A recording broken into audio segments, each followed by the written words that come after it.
everybody, to another episode of the Junkyard Dawgcast. I'm your host, Jordan Hill. Got the whole crew with us, whole crew in their respective studios. Benjamin Wolk has come off the road, hanging out with us, as well as Kip Adams.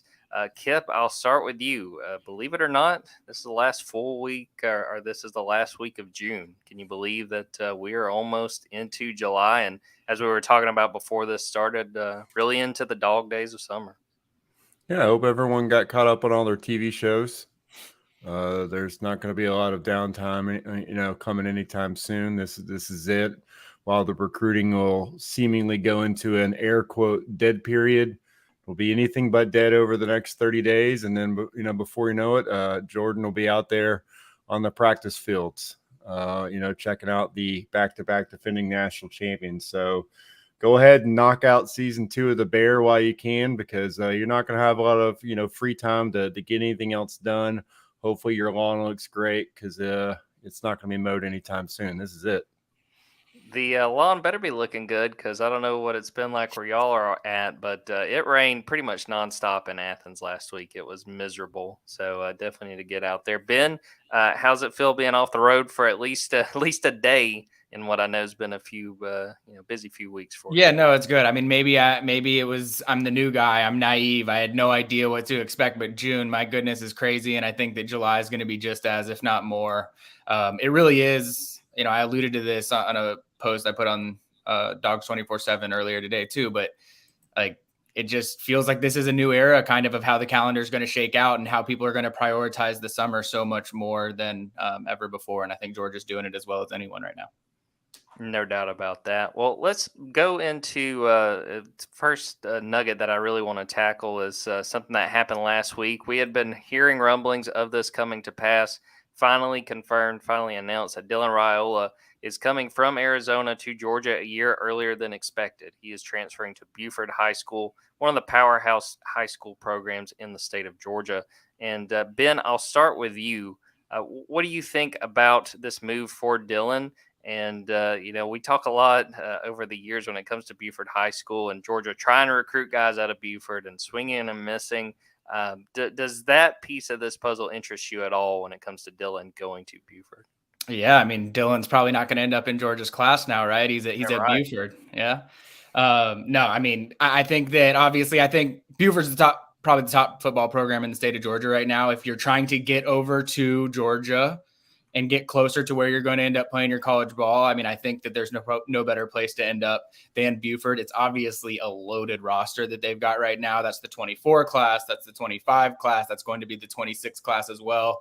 They're not slowing down at Buford anytime soon. And I think that from a recruiting standpoint, probably where it interests you the most is, I mean, it's obvious, is going to be KJ Bolden. And how does that impact him and a guy that's going to be throwing him the ball when he's playing wide receiver this year? So I think that's probably the biggest recruiting, interest there is there. But also I know the sidelines at Buford High School this fall are going to be pretty crazy, because I know anybody and everybody in the Georgia sphere that does anything close to this for a living is probably going to be around a lot of Buford games this fall. So I think it should be an exciting time over there.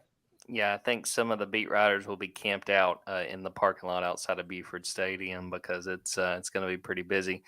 Kip, we were talking about, I think it was before the last podcast we recorded, trying to remember the last kids from Buford that had gone to Georgia. What do you think about the impact this really could have with Dylan getting a chance to be around guys like KJ Bolden, Edric Houston, even some of those younger guys that Georgia's after, if this could potentially help Georgia with some of those recruitments? Yeah, well, obviously doesn't hurt there. I mean, having a guy that's kind of the figure of your class, the frontliner, the number one recruit in the country, being at Buford is huge for Georgia. There's going to be plenty written about that, like you guys said. I mean, when their season starts and they're playing, whether it's St. Francis Academy or playing Carver, Columbus, Carver, Atlanta, Collins Hill. There's games. There's going to be no shortage of media on the sidelines, just because he's going to be there. But then also this roster is stacked, and you'll get KJ Bolden. He's taking his official visits. A decision could come soon. I think every single day that you have a guy like Dylan Raiola, just kind of in your ear and reminding you of why he chose Georgia. it's got to help your case. And I think that, I mean, that's a recruitment that seems to be, getting a little bit more interesting as these official visits have wrapped up. You know that Alabama put their best foot forward, and Ohio State's a program that's been heavily involved in his recruitment for a long time. So you probably still feel good if you're Georgia, but you still want to hear it. You want to hear that public announcement. Georgia's got guys that are silently committed right now, but a lot of these guys have still taken visits, and until these guys put it out there to the world that that's where they want to go, you still kind of have to, keep recruiting them as if they're uncommitted. So I think for Georgia, you love having a guy like that right down the road from you at Buford. And yeah, as I said before, the last signing out of Buford, I believe, was Josh Cardiello. That would have been 2013. So we've gone a decade without any guys out of that program going to Georgia. And I know a lot of people have talked about that. It's been a discussion point, especially in recruiting on the Junkyard all the time. But Georgia's also recruiting nationally. So I don't think that, Kirby Smart's really been hurting along the recruiting trails, but that's a big time program. You get a guy like that on board, and a guy like that that's hoping to lead this team to a state and possibly that mythical national championship in high school. That's good for Georgia program. They didn't need any help recruiting, but every little bit does help. It's going to be fascinating to see how Dylan plays in GHSA, and I'm sure that probably a combination of all three of us will get to watch him at some point this high school season. I have no doubt. Believe it or not, there was more recruiting news since the last time we have recorded a podcast. Georgia has added 2 more defensive lineman commits to its class. Last Wednesday, 3-star Quintavious Johnson from Atlanta pledged. And then on Sunday, Nnamdi Ogboko from North Carolina, another defensive lineman, 3-star committed.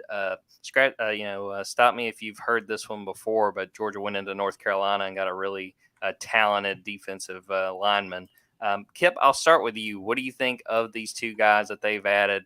These 2 defensive line commits, continuing to stack talent on talent in the number 1 class in the nation. This Georgia coaching staff is really kind of putting the screws to Ben and I as far as trying to figure out the recruiting board and just who they might have above the other guys, who they might be landing, because again, over 50 official visitors already. It's kind of been insane. I've looked at some of the other schools, and they've had one big recruiting weekend of 8 or 9 guys, and then it would go down to 4 or 5. We haven't had that really this whole month. It's been kind of just high paced every single day, where we're tracking another guy who might announce, trying to figure out where these spots will fit. Georgia's already now over 20 commitments for the class. It's seemingly almost full already. These defensive linemen, I mean, we know that Georgia needed guys along the defensive line at multiple positions. And Quintavious Johnson's an interesting one because, we thought, okay, is this guy an edge? Is this guy a 5 technique, a 3 technique, 6'4", 240 pounds? You look at the frame and you start to think, okay, wait a second. Maybe this guy might be an edge rusher for Georgia. He's got that kind of frame. He has the ability to stand up and rush the quarterback. So it kind of resets the numbers a little bit. You had him pegged, maybe as one of the defensive line guys, but you're like, well, Georgia didn't have an edge rusher in this class.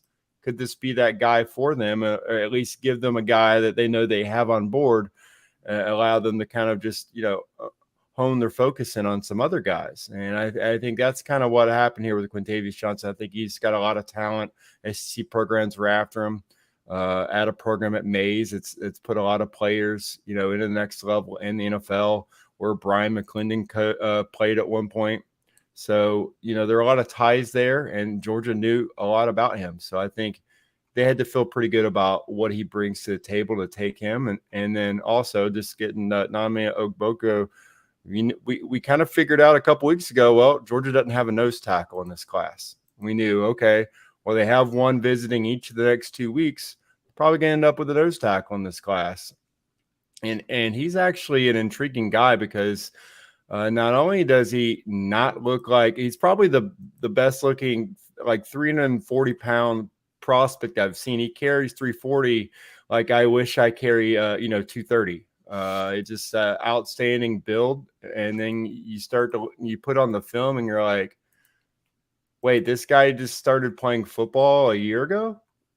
He's got double digit tackles for loss, gets after the quarterback, pretty raw. Pad level has to be worked on, but that's to be expected for any high school prospect. But there's a lot to work with there. And so now you're like, okay, well, now it makes sense that why Trey Scott would take this guy and give himself, another guy to work with, like you said, at North Carolina, that plays that nose tackle position. And you look at how important that position's been at Georgia.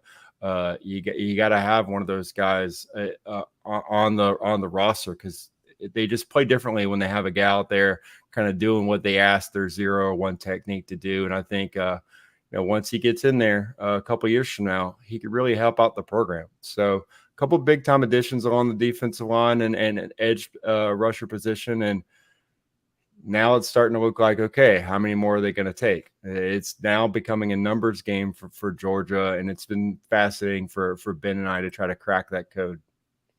Ben, you've written some really interesting pieces about these commits, sort of in the aftermath, sort of showing us what they bring to the table. What strikes you the most about each of these guys and what you've learned since we've found out that they're going to be Bulldogs? Yeah, well, I think in Quintavious' case, I think Georgia has identified something there. I mean, he's been on campus a lot more than, I think we even, Kip and I both alluded to it. We didn't know a ton about Quintavious coming into his official visit, but the more that you look back at things, he has been visiting Georgia regularly. There clearly was a mutual interest there that maybe wasn't as acknowledged as it truly was. And so I think seeing him commit was maybe one of those things. Hindsight's 2020, and it seems a lot more obvious now, obviously, that he's announced it and done it. But I do think he brings that edge potential to Georgia. I think that, he's actually a quarterback initially as well. He played some quarterback in 7-on-7 too. So there's some rare athleticism that he has there. I think that when you look at last year's edge rusher class, you knew that you were probably going to try and make a big splash at edge this year and try and find some developmental pieces at edge this year. And I think that Quintavious fits perfectly into that as someone who has just a tremendous amount of upside. I think in Nnamdi's case, to Kip's point, he's been playing football for a year. That's really what stands out to me, that a guy of his caliber has been only playing football for a year. He's a basketball player. It blew my mind thinking of a guy that size moving on a basketball court, but this is going to be his first year not playing basketball. So he's just so much more ingrained in that sport than he is in football. I think this being his first year playing football is really going to pay dividends for him. And I think, we last time we were on here, we were talking about Mekhi Boro choosing Florida. Well, it doesn't take Georgia quick to solve any problems that they feel like they ran into. They feel like, you can call it a air quotes miss, whatever you want to describe it as. Mekhi last week, Nnamdi's now in the class this week. It didn't take long for Georgia to get that figured out at nose tackle. That basketball background is very interesting. It makes me think of guys they've had before. I think specifically Broderick Jones had a basketball background and proved to be a very good offensive tackle for Georgia. We will take a quick break. We will come back, answer a question from one of the viewers, and also talk a little bit more recruiting.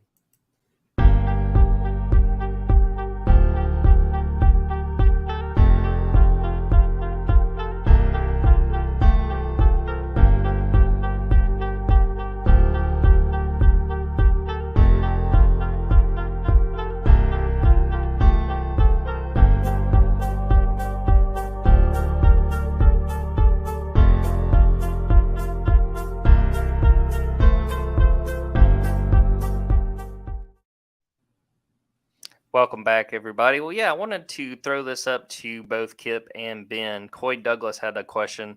Who do you guys think is the most important commit that Georgia has gotten? As it stands, Georgia has 21 commits in that 2024 class. And I'll start with you, Ben, especially because you're still a little bit newer on the beat and kind of have a fresh perspective. Who sort of stands out to you of the guys that Georgia has landed in this class, and who you think may be the most important?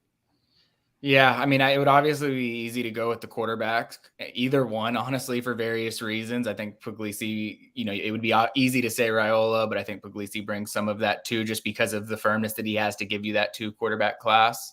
I'm going to go with a weird one, though. I'm going to go with Ellis Robinson. I know that he's still taking visits elsewhere too, but I think that it goes on underappreciated just how highly rated he is in the grand scheme of Georgia commitments in the history of Georgia football. Like, he's really up there. I think that you always want to have that lockdown cover corner in the class, and I'm always going to be partial to defensive backs as well. I'll just give that disclaimer out there in advance. I think that, I'll be interested to see how the rest of his recruitment unfolds now that he's taken some of these official visits, and whether he does just come out and fully lock things down, or whether there is any threat levels that leak into the fall. But I just think that locking up that sure cover corner in the class is someone that I think is always really important. And I think, he was a highly rated guy that's been on board for a while now. Kip, what say you? What would your answer be to the most important? Well, I was going to say Ellis Robinson, not going to lie, because I just think that he is one of the most talented prospects that's ever been committed to Georgia. I just think, true lockdown corner. Georgia's had some incredible DBs, DeAndre Baker, Eric Stokes, some big time guys, but I just think he kind of brings it, all to the table coming out of high school. He projects really well. But I'm looking at this class. I know they have Chauncey Bowens committed right now. They feel really good about Nate Frazier. I just think Dwight Phillips is a guy that is different, different than anybody else, that's maybe on the roster right now, just in the fact that he's got that elite track speed, but he's pushing 190 pounds now, a guy that could be a 10-3 guy that could help you in the backfield. And we kind of looked at, that running back room right now. Who is that guy that can, break the long run in Georgia's room right now? A lot of guys that look like, they can break tackles.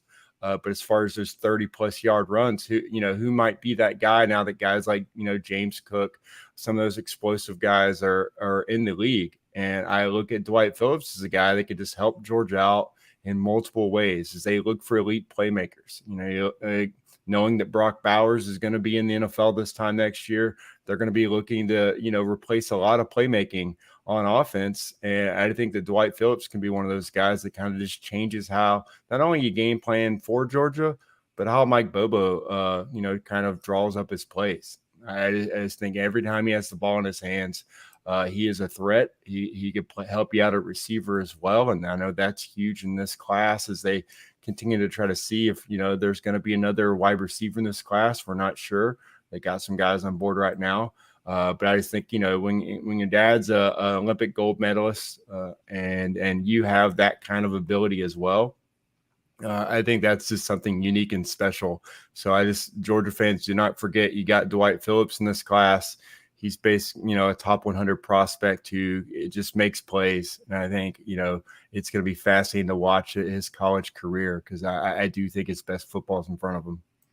That's Jordan. Actually, I just want to hop in real quick on that because Kip made me think of something when he was talking about Dwight and how we're thinking of the running backs, but also Nye Carr's a guy that he's the number 55 overall recruit in the 24/7 Sports Composite. That makes him the highest rated wide receiver since George Pickens at Georgia. Now, obviously, there's a lot to shuffle out with senior seasons and final rankings and things like that, but I think it shouldn't go under respected how good Nye Carr is and how highly valued he's really being viewed by evaluators right now. And so he's someone that, while I know everybody wants to land a 5-star and add more to that receiver class, I think Nye Carr being that fixture in the class is really important too. He's had a hell of a summer as well. I mean, he's just making play after play after play every time you see him out there. But I want to ask the question, is he even the highest rated wide receiver on Georgia's commit list right now when all is said and done? Because you got Natarian Tuggle down at IMG Academy. He's not going to be hidden any longer.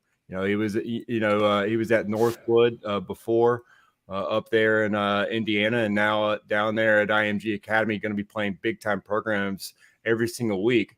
He's already rated inside the top 100 on 24/7 Sports. I think he could be a guy that's pushing inside the top 50 as well when all is said and done, because he's a physical freak out there and getting better every week as well. So don't sleep on this wide receiver class for Georgia.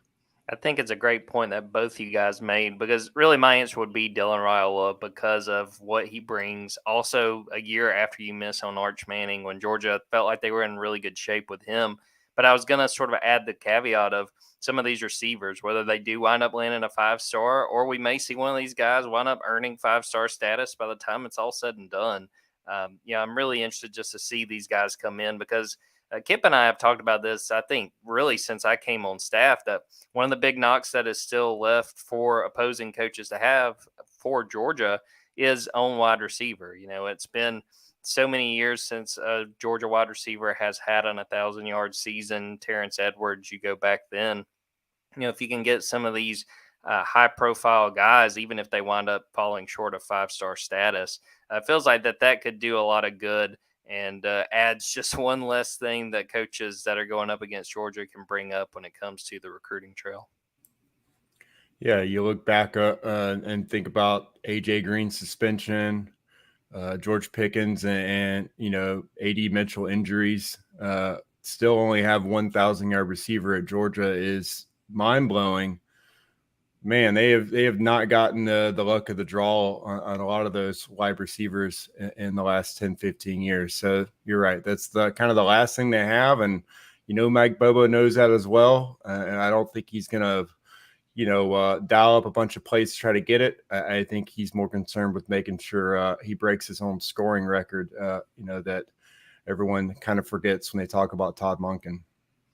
No doubt about it. Ben, I want to give you the spotlight. Last week you were down in Bradenton, Florida at the Under Armour Future 50. Tell us a little bit about what you took away from that experience, anything of note that you got from some of the guys Georgia's going after, or just things in general you took from being down there at that.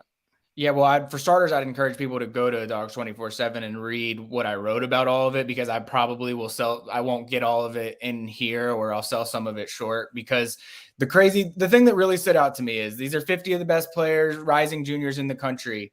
And the number of guys that were there that I had legitimate notes to write about that were related to Georgia was shocking.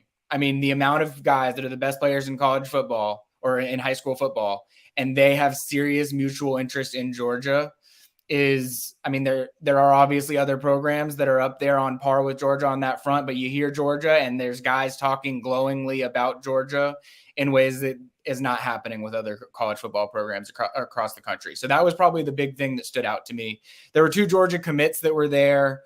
Justice Terry is a guy that went viral for, Instagram photos of him when he was in middle school because he looks like a grown man. He still looks like a grown man. He'll always look like a grown man. He played that way. He was one of the best defensive linemen at the camp. I think Georgia should feel really good there. Micah DeBose is an offensive tackle. I wrote about him yesterday, but Alabama is coming after him. They really started to pick things up. They and others really started to pick things up after he committed to Georgia in January. So I think that Georgia will be mindful of what's going on with Micah DeBose's recruitment, but they're definitely open to letting him take visits. And he still considers himself solidly committed to Georgia, even though I know people are going to fret and worry about that anytime a guy from Mobile, Alabama is looking at Alabama.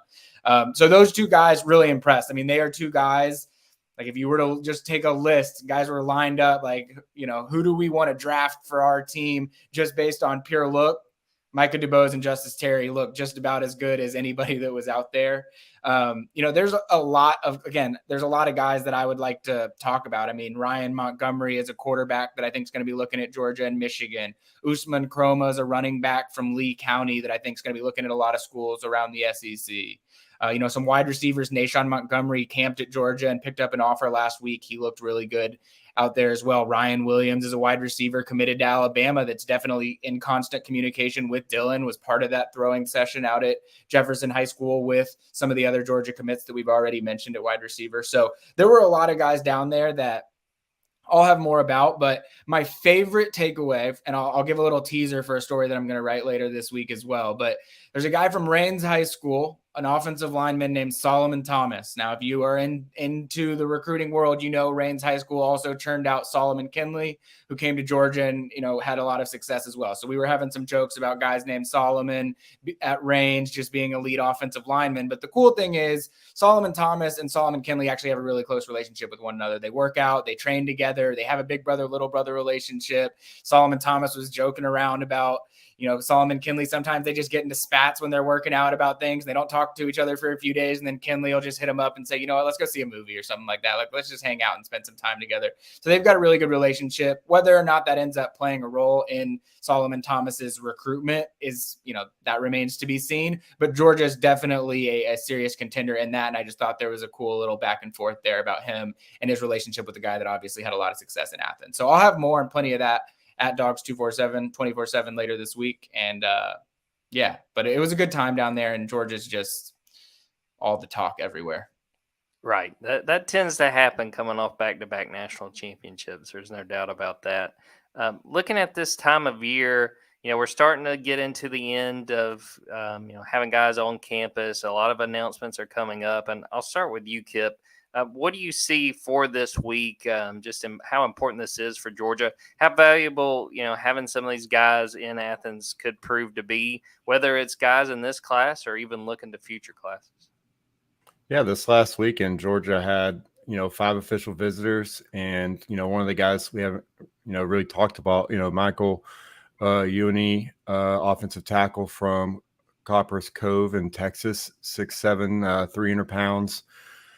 Like we said with the defensive line, Ben and I have been trying to figure out these numbers. Stacey Searles stacked the board as about as deep as you can. And, every single week it was like, well, hasn't really been a lot said about Georgia with this guy. And then, 3 days later, well, I don't know how Georgia's going to have room for anyone else. We kept adding guys that we think Georgia was projected to land after every single weekend.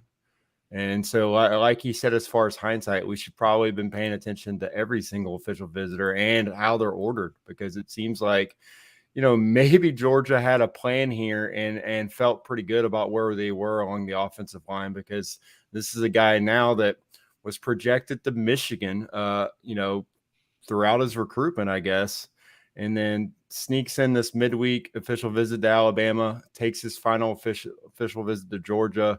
It is now set to announce, on I believe Friday. This is a recruitment that is now what we're following as the next decision, possibly for Georgia, and one where we feel that Georgia and Alabama are both right in this. Gave them a lot to think about. And while it does seem like it came out of left field, you start to look back at his recruitment and when Georgia offered, they had him on campus for their end of the summer event this time last year, the end of July last year, their Dog Days of Summer, and offered him a scholarship then. That's kind of where things began, that relationship with Stacey Searles in Georgia. So, this has been at least a year in the making here for a guy that's inside the top 200 overall prospects in the country, in an offensive tackle class that we've said is just kind of, there's not really a huge separation from the number 2 offensive tackle to the number 15, 16, 20 offensive tackle. I think these guys are all pretty close on the board for a lot of schools. But it's pretty clear this guy is very high on the board for multiple programs. And, we've talked about other offensive linemen. Nair Daniels is a guy, Marquez Easley, Daniel Calhoun, multiple guys we've mentioned with Georgia as being pretty well positioned to land. And so now it's, which ones are they going to make room for? I think Georgia would love to have Michael in the class. And I think that's the one we're going to be following over the next 3 or 4 days, digging to try to see, is it Georgia? Is it Alabama? Michigan's obviously still involved as well. But I think we have another SEC battle on our hands here. And this could be a huge recruiting win for Stacey Searles, as he's able to land this guy. And then, we're looking at some of these other guys and wondering, all right, so we've already projected some of these guys to Georgia. So what kind of numbers, is Georgia going to take? I think they take 5 offensive linemen when all is said and done. They got 2 committed right now. So if they're able to land Michael on Friday, obviously, there's some conversations that might have to be had. Stacey Searles might be walking into other position rooms. Glenn Schumann saying, you're only taking 2 inside linebackers this cycle. I got to have this offensive tackle. And we know how Kirby Smart is, line of scrimmage. So I think right now, Trey Scott, Stacey Searles are probably going to get, that extra number if they want it in this class. And I just think that a guy that has been talked about a lot coming back to Georgia, Stacey Searles, here's his, this recruiting cycle, this second one for him. And now he's having to tell other coaches, maybe you don't get to have a guy because I'm going to land another guy for my position room here. So I think, again, I don't think you should really question Kirby Smart when he's bringing in some of these coaches, even though maybe they've coached at Georgia before. It feels like with Stacey Searles, he knew what he was getting, and it's working out pretty well right now for the Dogs. If there is anyone that has earned benefit of the doubt at this point, I would say it is Kirby Smart. Ben, is there anything in particular you're looking for these next few days, things of interest that you're going to be keeping a close eye on? I mean, Kip nailed it, the numbers game. I mean, the offensive line and defensive line right now, the number of spots that would logically, it seemed like Georgia would take in this class is exceeded by the number of guys that seem like they have significant interest in Georgia. I think that on the offensive line, I mean, you really have, 4 to 6 names left, really, right? I mean, you've got Daniel Calhoun, Easley, Michael Ooney, Nair Daniels, Ethan Callaway is committing this weekend as well. Fletcher Westfall. So Jonathan Daniels, like these are the guys that took their official visits to Georgia, right? Like we don't want to exclude anyone at this point that took an official visit to Georgia because Georgia brought them on campus for a reason. But it feels to me like those first 4 that I named are really going to fill those 3 spots. And I just am really interested to see how it plays out. I'd be lying if I said Kirby Smart let me see the board when I joined Dawgs 24/7 last month. So I don't know exactly where everybody stacks up among those 4. So I'm excited to see sort of how that plays out. I think everybody will be making decisions pretty quickly here. But the same thing sort of stands on the defensive line. I mean, the trenches right now are crazy just in terms of the number of big-time guys that have been in Athens that have significant interest in Georgia and seeing how everybody sort of fills in there. It's going to be an interesting July. I guess that's just how I'd leave it. Yeah, Ben and Kip on the recruiting side definitely earn their money because it's a numbers game and nobody's showing their cards. There's no doubt about that. Yeah. Well, let's get into the Georgia men's basketball minute. Actually, a little bit of news on this front. We were kind of scraping the bottom of the barrel with Mount St. Mary's game last week. We did learn that Georgia will be playing Mercer in non-conference play, but more importantly than that, the SEC has put out everybody's SEC opponents for the upcoming season. We don't know when these games will be quite yet, but we do know that Georgia will have home and homes with Arkansas, Auburn, Florida, LSU, and South Carolina. They will host Alabama, Ole Miss, Tennessee, and Texas A&M, and they will play at Kentucky, at Mississippi State, at Missouri, and at Vanderbilt. Looking at that, I think that's a pretty fair lay of the land. I do think the toughest part of it to me is that you do have to play Arkansas twice because I think Arkansas has a legitimate chance of winning the SEC this year. But some of your toughest games you got at home, Alabama, Tennessee, I think Texas A&M could be really good, and Ole Miss will be taking a step forward, I would expect, with Chris Beard. So I think on the whole, that's a pretty fair lay of the land, a pretty fair conference schedule. It'll be really interesting to just see how these games are spread out when they play teams at what point in the conference slate. But I think that fans should feel pretty good about Georgia going into this year. We'll see how things shake up and shake out. But I think it could be a whole lot worse when you look at the schedule. And it's just going to be up to this team to show up and be ready to compete. 21 wins?